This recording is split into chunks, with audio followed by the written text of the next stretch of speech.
Welcome to the More Than Anxiety podcast. I'm Megan Devito, and I am the life coach for stressed out and anxious women living with anxiety who want more out of life. I'm here to help you create a life you love to live where anxiety isn't holding you back. Get ready for a lighthearted approach to managing anxiety through actionable steps, a lot of truth talk, and inspiration to take action so you walk away feeling confident in your ability to have more of what you want without anxiety holding you back. Let's do this. Welcome to episode 33. I'm Megan, and I am so glad that you're here today. I'm recording this episode just after getting home from spring break last week, where I was with my family. I started thinking that I've spent a year's worth of weeks in Destin or on 30A, so being there always feels kind of like home to me, but it's also so nice to get back to my real home and into a normal routine. I love to travel and I love to have fun, but I also live and die by my routines. And yes, even on vacation, last week was no exception because I know what helps me feel good. I know what it's like to feel like crap. So from what I eat or drink to sticking to a sort of normal schedule, that's usually my plan. And I did a pretty good job last week. And I'm still ready to have my space back and to get back into my regular day. And I'm excited to be creating this episode for you so that you can understand more about the power of routines when you're learning to let anxiety fade into the background of your life, because it's a really big deal. If you don't have a routine, you might already have your arms up thinking that's really restrictive and I don't want to be stuck to a routine on vacation. I promise you it's not like that at all. It just opens you up to feel better and to actually have time to do the things that you want. And I'm not talking about no flexibility because nobody wants to live like that. I am going to tell you about how important it is to create that routine, to create plans so that you can take care of yourself and feel less anxious and have a lot more fun. This is a big deal. So let's just go ahead and get started. If you don't have routines and you're flying by the seat of your pants all the time, reacting to every feeling of anxiety during the day, it's building up in your body. So you might wake up feeling anxious, maybe eat breakfast or just down some coffee, and you rush to get around and you kind of dodge your day as much as you can, feeling anxious here and there, or maybe all day long. And by the time you get ready for bed, when you get a chance to get to bed, maybe you sleep, or maybe you toss and turn, and then you wake up and you repeat it the next day. The more you go through your day like that, the more that you're scrambling and constantly having to think and fight off the next stressor that comes through, the more that you're actually increasing anxiety during the day, even if you're navigating it pretty well. Let me explain what I mean. The more you react and the more you have to navigate obstacles, the more you have to think on the fly, which raises your cortisol levels. This is just a stress response. If you wake up and you don't have a morning routine for, let's say, what you're going to eat for breakfast, if you're not eating foods in the morning that nourish you or that give you energy or that fill you up, you might grab something quick on your way out the door or, go grab a donut. You're starting from behind. Your body doesn't function well on those kinds of foods. You don't think your best. You get that sugar high and you run out of energy before too long. So there's a step backwards. If you don't take time in the morning to take care of your body, this might be exercising. This might be just centering yourself with meditation. This might be taking time just to breathe or to make a list for what it is that's important to you for the day. Or what is a huge important step in your morning is thinking of 3 things that you're grateful for before you ever even get out the door. If you're not setting that foundation and putting your brain into a space where, okay, this is what I do in the morning. This is where I'm focused. This is how I take the tension out of my body and get myself ready to go. You're taking another step from behind. If you're hungry during the day, or if you didn't sleep well the night before, you overcompensate with coffee. I love coffee, and trust me, I drink a ton of it, but it can make you jittery. And if you are sensitive to feeling jittery and you've had too much, it can cause those feelings of anxiousness to be doubled. And it can put you on high alert, especially if you're freaking out about how your body feels. So if you're not eating and you're not sleeping and you're not moving and you're just living off coffee and stress, of course you feel miserable. So then you get through the rest of your day, and you finally go to bed at night where you're pumped full of cortisol from the stress. Maybe you fall asleep, or maybe you wake up during the middle of the night, and the next morning is a 50-50 shot again because you don't have that set routine. So whether you work at home or whether you work in an office, the more that you stress, the more that your cortisol levels go up, which causes your body to feel more anxious. That cortisol that goes through your system every time you hit a stress factor just makes your body get full of the adrenaline and the cortisol and all of those things. The stress causes the cortisol to rise. The cortisol is what makes you have those anxious symptoms in your body. So it might be muscle weakness, it might be tension, it might be nausea, it might be feeling like you have to run to the bathroom, it might feel like you can't catch your breath. All of those symptoms come from cortisol. It's a really natural response to stress because stress back in the caveman days meant danger. When you feel the anxiety and stress start coming up, the thoughts start coming in. And the thoughts are just to help you figure out what to do about how you feel. The part that's really difficult is that when you're stressed out or you're anxious, you can't think clearly. So all of those things that we didn't plan for, all of those things that are definitely going to drop in, even on a good day for the person with the best laid plans, those cause you like, I don't know what I'm supposed to do. I can't think. Stress makes you not think, which makes you more stressed because you have to accomplish something. So as you think about why your body starts to feel anxious and why you start to problem solve or to avoid the things that are making you feel anxious, maybe you try to fix the things that are causing you to feel anxious so that you don't do the normal things that need to be done out of fear of feeling anxious. I'm supposed to give this report at work, but it's making me really anxious, so I think I'm going to pass it off to someone else. I'm supposed to take my kid to the doctor, but it makes me feel really anxious, so I'm not going to do that today. I'm going to call and just talk to the nurse on the phone. You start avoiding these things that you need to do, and that cycle can repeat itself because it feels temporarily good not to feel anxious. And we create these habits. These habits are just coping mechanisms that you sort of instinctively fall into. Some of these might look like researching. So when you feel like something is wrong and you say, I need to find a solution, my brain is trying to come up with all of these thoughts about what will fix it or what will make it better. So you start researching and your brain finds everything that you don't want to see. And you see those things because you were actually looking to find them instead of the good news about feeling better. Let me give you an example of this. If there is someone I'm working with who has health anxiety, and let's say that they have a sore throat and they're fearful about what's wrong with their throat, and they get on there and they don't want to see the scary diagnoses. So they start to research, why do I have a sore throat? And it's immediately going to go to all the scariest things, which is exactly what your brain was looking for because you don't want to have that. So if you're researching, what are the statistics of blah, blah, blah, whatever it is that you're researching, your brain's going to find what you're not looking for. That's a coping mechanism because your brain is trying to feel safe and trying to feel better.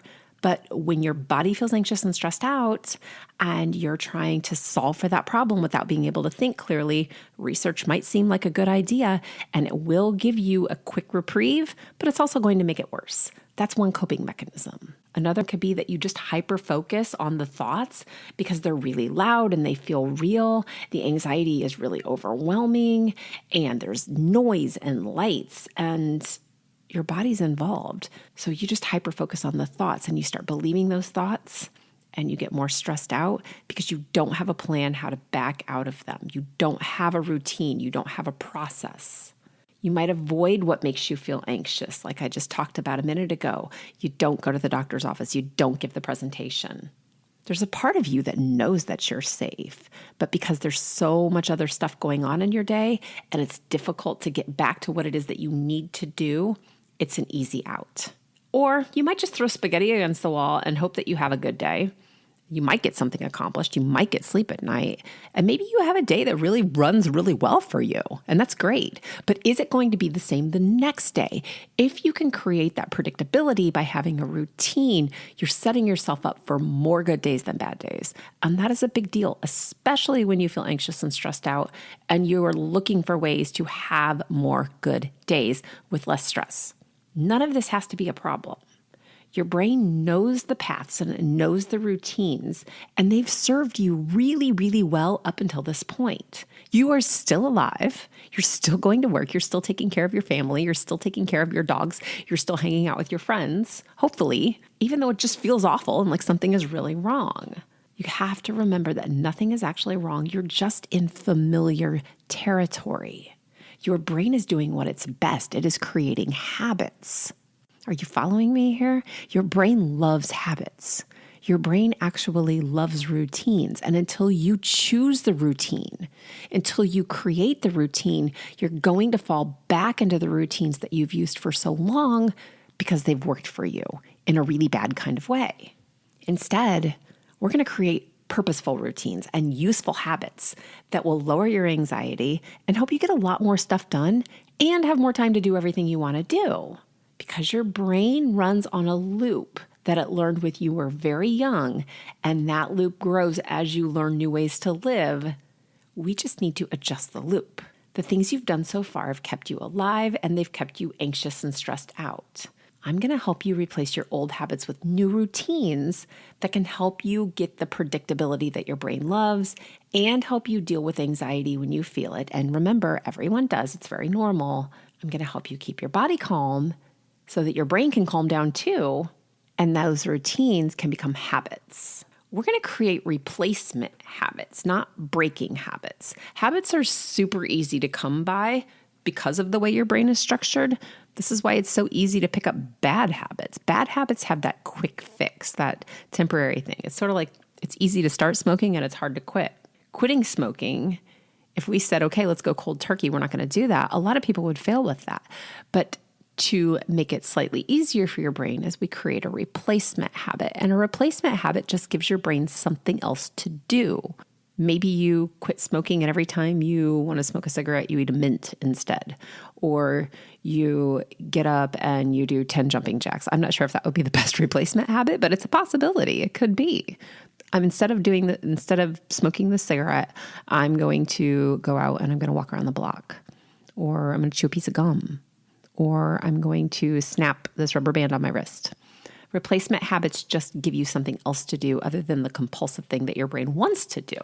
Creating routines can include everything from what you do in the morning to what you eat to how you get ready for bed at night. This is a really holistic approach that I like to take because even though anxiety can become a really bad habit and it is a biological response, there are lots of things that can help you change the responses and change the feeling in your body. So I'm going to give you an example of what my routine is. This is my whole day routine. I wake up at about 5:15 when my alarm goes off.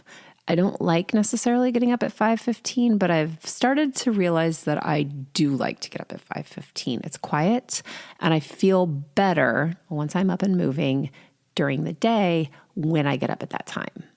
That was not always true.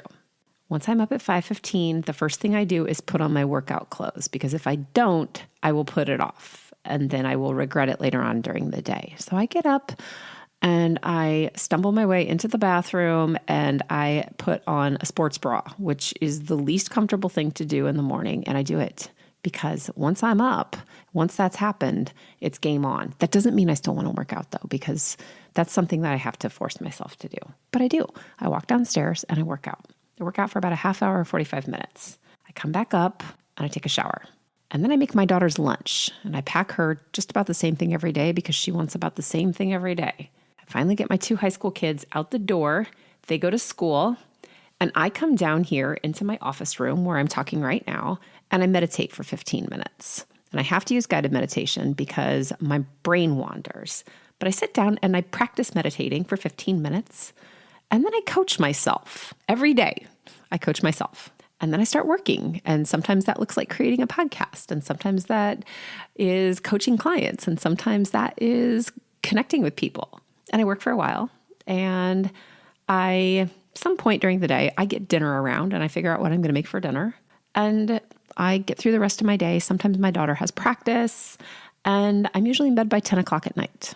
I've done a really good job of learning what foods make me feel good and give me energy. I've done a really great job of learning that I have to work out even though I don't love to work out. I just feel better when I do it. I've done a really good job of learning that I need to go to bed by 10 o'clock to be able to get up by 5:15. So I'm not tired and I'm not near as stressed out and anxious because I created these routines. But it's also important to know that I have a ton of leeway in my routine too, because I like to go out to lunch with my friends and I like to have my house clean. So I clean my house and I do take my kids to appointments and I do go to Target and make a Target run. Whatever I want to do after the non-negotiables are done, they're important for me to feel my best, just like I did last week on spring break. I still got up, not at the same time. I slept in a little bit, but I still got up and I still took a walk every day. I still made sure that I was eating at least 1 or 2 meals during the day that I knew were going to make me feel good, that I wasn't going to feel yucky and bloated. I still made sure I went to bed early because that is what I know helps me feel my best. If you are a person who is sensitive to having things feeling off kilter, especially if you're on vacation, this is super important. It creates the security and the familiarity that you have at home so that you can have fun and feel good when you're out of town or when things go haywire. When all of a sudden there's a snow day or something that happens like that and your kids are home and you're trying to still have a normal routine day. If you have your routine and you can keep yourself on track, when the curveball comes in, you've still got something to fall back on. But flexibility is also key. You don't want rigidity. You want to be able to do what feels fun and what feels good and to do the things that you want to do without feeling anxious. And this is why those routines are so powerful. So when I work with clients and I help them create those routines, I help them get set up for what it is that they want to do. But we also really, really work on managing anxiety inside your body and inside your day so that you have a handle on it. The routines are a huge benefit, but there's more to this. You have to recognize what is going on so that you know when you're getting better and when you need a little extra attention. Anxiety is just really a call for you to pay attention to what your body or what your brain needs. To do that, you have to let yourself feel anxious. And I know that kind of sucks, but you know the feeling really well. And since it's uncomfortable, you've spent a lot of time pushing it away. But I just want you to know the more you push it away, the stronger it's going to get. I will teach you how to let the feeling be there without being a problem. You'll notice all the things about that feeling of anxiety in your body, but you'll be able to tell me more about what it looks like or what it sounds like or feels like and where it moves through you than you ever thought possible. And I honestly love this part when I'm coaching someone because it's always so interesting to me to hear what your anxiety looks like versus what my anxiety looks like or what someone else's anxiety looks like. I've never, ever had 2 people describe it exactly the same way. It's like we have our own little pet monster inside of us to tame and we get to love on him. And yeah, I said love on him because you have to love on that anxious part of you. It is doing its best to love you. That feeling in your body is protecting you from all of the scary situations and the scary thoughts that your brain has about those situations and that your brain has about the way that you feel.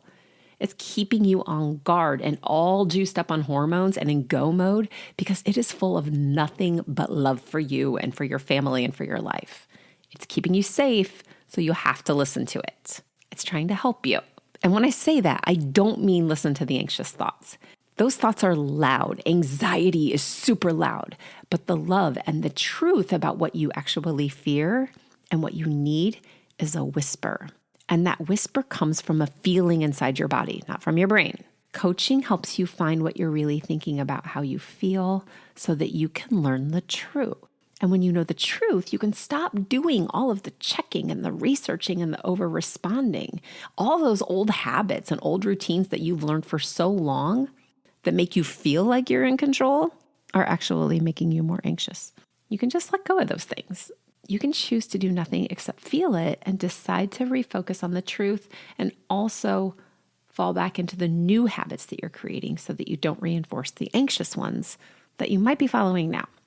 The sooner you learn to catch yourself getting caught up in the thoughts about why you're anxious, even when the things going on around you can feel really big and scary, and sometimes there are big, scary things going on around you, the sooner you can step in and be intentional, the sooner that you'll know that what you're feeling is normal and that you can handle whatever is coming your way. And remember, most of those things that you are thinking and afraid of never ever happen. They're just scary thoughts, and they are meant to keep you safe. I'll help you create habits that lower anxiety that you'll start using instead of the normal habits that you have now. You get to put your new habits into play. Habits like moving the anxious feeling through your body instead of letting them get stuck. Feeling the feeling of anxiety and breathing through the thoughts and redirecting yourself to what you need and want to do, even when you're anxious, so that you don't go down the rabbit hole, so that you don't feel anxious as long, and so that you're free to have more fun, get better sleep, and you start to feel really confident about who you are and what you can do. Or you can let the feelings be there and still know that maybe you're anxious right now, but that this isn't going to last forever. It's going to pass. And soon enough, you'll be back to what it is that feels good, and you feel powerful, and you start to relax. This is about recentering and recovering and moving from anxious to calm. And it's really just part of life. It is so powerful and simple when you know that you're safe and you know exactly how to handle that not so fun feeling. We all have these feelings sometimes. So I'm going to leave you today letting you know that you are absolutely normal and that you can feel better and better all the time. I can help you with this through coaching, and you can learn what that would be like and how to get started by scheduling a consultation call using the link in the show notes or by going to my website, which is megandevito.com/work with me. So the consultation call gives you the opportunity to find different areas of your life where you might be feeling anxious to see how they're impacting your life, your work, your family, your friends, and you start imagining what you'd be doing and feeling if you weren't anxious or if anxiety wasn't messing up your plans. This call is an amazing first step towards feeling more calm and having a lot more fun and a lot more freedom. You're going to be so glad that you didn't wait any longer. Thanks for listening this week, and I'm looking forward to talking with you again next week, if not sooner. Take care. I hope you enjoyed this episode of the More Than Anxiety podcast. Be sure to subscribe and leave a review so others can easily find this resource as well.